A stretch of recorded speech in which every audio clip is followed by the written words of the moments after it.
Hi everyone, Jennifer here. I wanted to show you some of the things that are growing in my garden before we get started learning how to make our own gardens today. Before we get started with our gardening lesson, I wanted to show you all what's growing in my garden right now. I have some of my strawberries. Strawberries take a couple of years to establish, so hopefully I will actually get some strawberries this year. I have some oregano. Oregano likes to spread, so while I get a lot of oregano, I have to be careful that it doesn't spread into my other plants. I have parsley, which is pretty hardy and actually survived the winter this year. I have thyme in the back, which is a really nice herb. I have some lavender here, and a larger lavender bush here. And then way back here, I have some little peas that are starting. Alright, so to begin gardening, you need to find a place to garden. You need to find a place that has a lot of sunshine for your plants, that's able to keep water in place, and has really good soil for our plants to grow. You also want to make sure to remove things from the garden that could be hazardous to your plants or to you. You want to remove things like rocks, sticks, large pieces of mulch, other debris, and of course things like weeds. I've pulled a lot of weeds out of my gardening spot, but it looks like there are still a few more that could be pulled. I always leave weeds out to dry before putting them in my compost pile to make sure that they don't start growing in the pile. The next things you'll need are a ruler or a tape measure and a stick. If you have made a paper ruler before this, then you're welcome to use that as well. And this is the fun part. Now we get to start measuring out the grid on our garden. So the first thing I'm going to do is I'm going to start over by my onions, and I am going to measure over to 2 feet. So you can see here, I have the 2-foot mark, and I have the 1-foot mark. I'm going to make a mark at 1 foot, and make another mark at 2 feet. Then what I'm going to do is turn my ruler and measure the other direction. So I'm going to measure up to 1 foot, and I'm going to measure up to here as well, on both of these lines.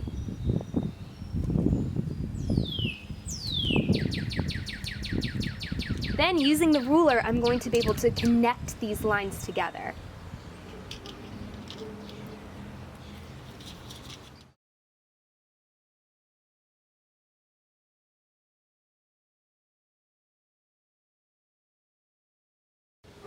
You can see now we've made some 1 foot by 1 foot squares.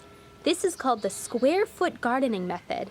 It's going to help us to plan our gardens so that we can fit plants most efficiently and put a lot of plants in our garden while also giving them the appropriate amount of space that they need in order to grow.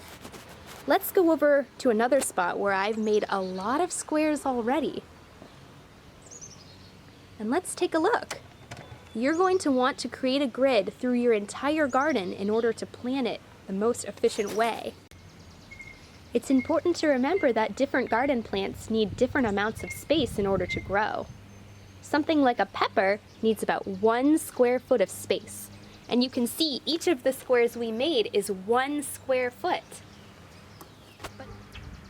But something smaller, like a basil plant, only needs about 6 inches of space in order to grow. This means that you can actually fit 4 basil plants in 1 square foot of space. Something even smaller than a basil plant, maybe another type of herb or spinach, actually only needs about 4 inches of space in order to grow, which means that you can fit 9 of those plants in 1 single square. And something even smaller than that, like a beet or a carrot or a radish, needs about 3 inches of space in order to grow, which means you can fit 16 in 1 square of space, allowing you to plant a lot more of those. But what if your plant needs even more than 1 square foot of space? That happens a lot in our gardens. Things like tomatoes actually need 2 squares by 2 squares of space. So one of these little tomato plants would need all of this space in order to grow. And if you have something even bigger than a tomato, something like a zucchini or summer squash, they need 3 squares by 3 squares in order to grow. So a zucchini would need all of this part of my garden in order to grow its best. The last thing to consider is how tall your plants are going to be. You'll want to put something like a tomato in the very back of your garden. That way it can get plenty of sunlight but not shade the plants in front of it. A pepper may also go in the back or middle of your garden. Herbs and things like lettuce and spinach could go in the middle or toward the front of your garden because they don't get as tall.